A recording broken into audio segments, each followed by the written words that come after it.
Previous వీడియోలో మనం resize event గురించి చూసాం కదా. ఇప్పుడు స్క్రోల్ అనే ఈవెంట్ ఉంటుంది. ఇది కూడా బ్రౌజర్ కి సంబంధించిన ఈవెంటే.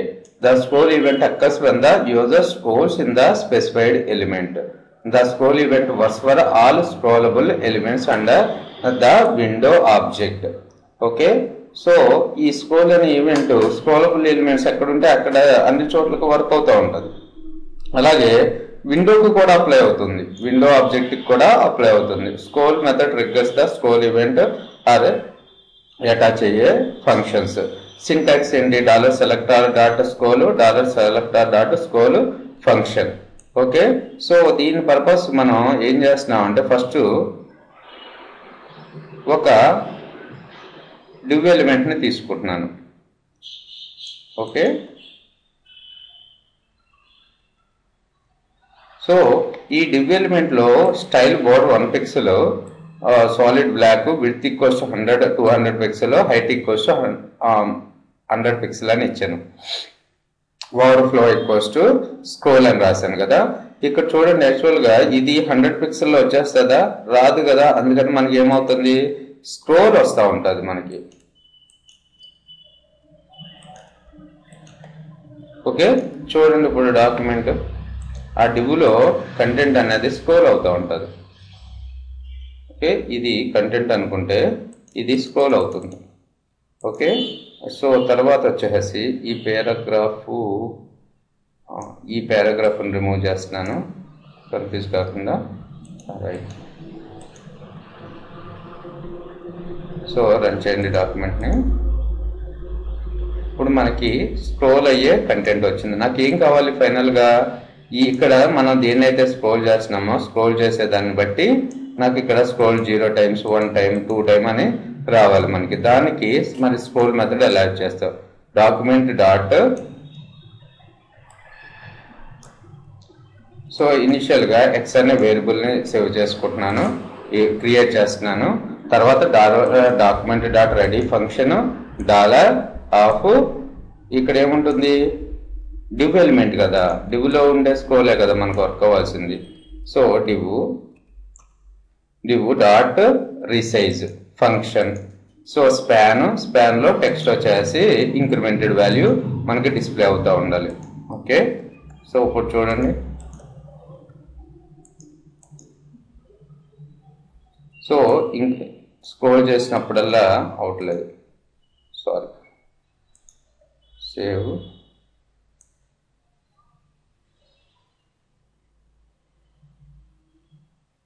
Span 0 times.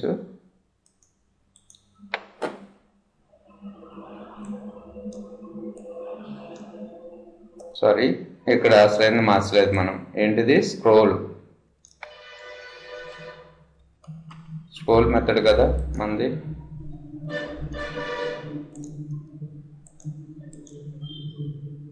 సో ఇప్పుడు స్క్రోల్ చేస్తున్నాను.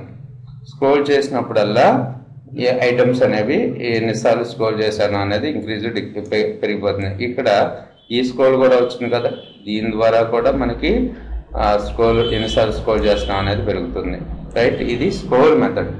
తర్వాత ఇంకో ఎగ్జాంపుల్ వచ్చేసి మనకి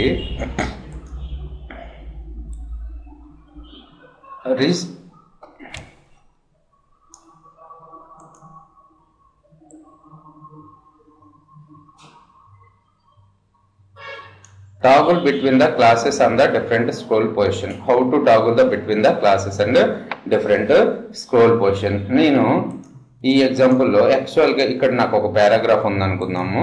ఆ పారాగ్రాఫ్ నార్మల్గా ఇలా లుక్ అవుతుంది. నేను నా బ్రౌజర్లో ఉండే స్క్రోల్ బార్ని కిందకు లాగుతున్నాను. కిందకు లాగేటప్పుడు ఎప్పుడైతే 50 పిక్సెల్ కిందకు లాగానో అప్పుడు ఇక్కడ పారాగ్రాఫ్ ఉంది కదా, ఆ పారాగ్రాఫ్ ఫిక్స్డ్ పొజిషన్ లో ఉంటుంది అనమాట. అంటే అటు ఇటు జరగదు, కింద ఉండే కంటెంట్ మారుతుంది కానీ పైనుండే పారాగ్రాఫ్ మాత్రం అలాగే ఉంటుంది. అలాగుండి నేను ఎప్పుడైతే 50 పిక్సెల్ కిందకు వచ్చానో అప్పుడు ఆటోమేటిక్ గా పారాగ్రాఫ్ కి బ్యాక్గ్రౌండ్ కలర్ రావాలి, మళ్ళీ పైకి వెళ్ళినప్పుడు బ్యాక్గ్రౌండ్ కలర్ పోవాలి. ఇదే వాడు అడిగేది.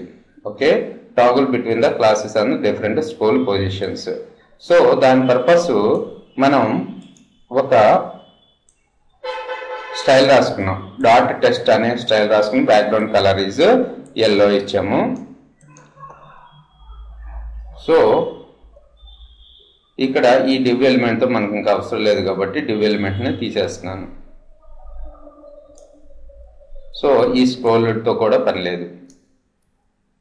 రైట్, తర్వాత వచ్చేసి ఒక పారాగ్రాఫ్ తీసుకుని style equals to position fixed అని ఇస్తున్నాను. When you have scroll the 50.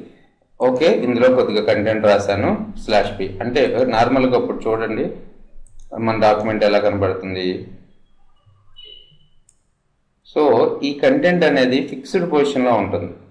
So మీరు స్క్రోల్ని కింద వరకు మూవ్ చేసినా సరే, ఇక్కడ చూడండి ఇది స్క్రోల్ వరకు కదా, కింద వరకు మూవ్ చేసినా సరే టాప్ పొజిషన్లో మనం style position equals to fixed ఇచ్చాంగా పారాగ్రాఫ్కి, అందుకని పైనే ఉండిపోతుంది. ఓకే, తర్వాత వచ్చేసి మరి ఇక్కడ మనకు స్క్రోలింగ్ ఎలా వచ్చింది, నార్మల్గా రాదు కదా, అందుకని బాడీలో style height equals to 1550 pixel ఇచ్చేసాను కాబట్టి ఆ బాడీ అనేది అంత హైట్ వచ్చేసింది మనకి. ఓకే, ఇప్పుడు మన ఇంటెన్షన్ ఏంటి, ఎప్పుడైతే స్క్రోల్ని కిందకి 50 పిక్సెల్ చేస్తున్నామో ఈ టెక్స్ట్ యొక్క బ్యాక్గ్రౌండ్ కలర్ మారాలి. సో దాని పర్పస్ ఇక్కడ చూడండి, ఇఫ్ ఎల్స్ స్టేట్మెంట్స్ని ఇక్కడ బాగా యూజ్ చేస్తాము.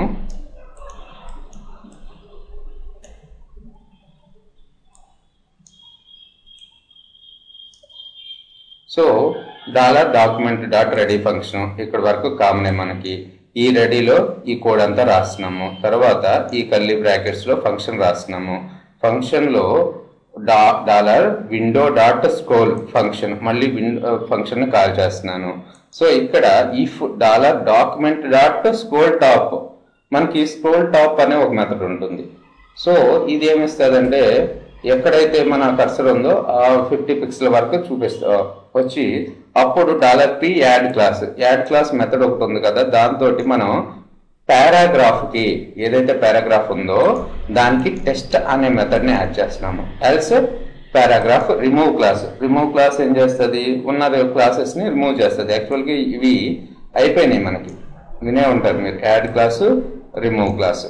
ఓకే, ఇఫ్ ఎల్స్ గురించి ఏమైనా ప్రాబ్లం ఉంటే మాత్రం జావా స్క్రిప్ట్ వీడియోస్ వినండి, అందులో ఇఫ్ ఎల్స్ స్టేట్మెంట్ గురించి ఉంటుంది. So save the document. యాక్చువల్గా మన దాంట్లో ఎన్ని పారాగ్రాఫ్లు ఉన్నాయి, ఇది ఒక పారాగ్రాఫ్ ఉంది. సో రైట్, సో దీన్ని కూడా ఉంచండి, Ctrl+S రన్.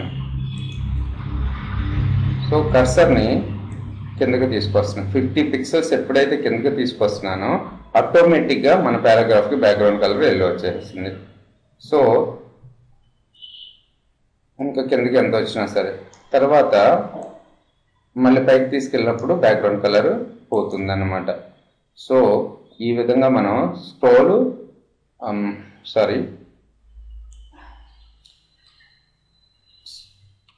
మెథడ్ని కూడా యూజ్ చేసుకుంటాం.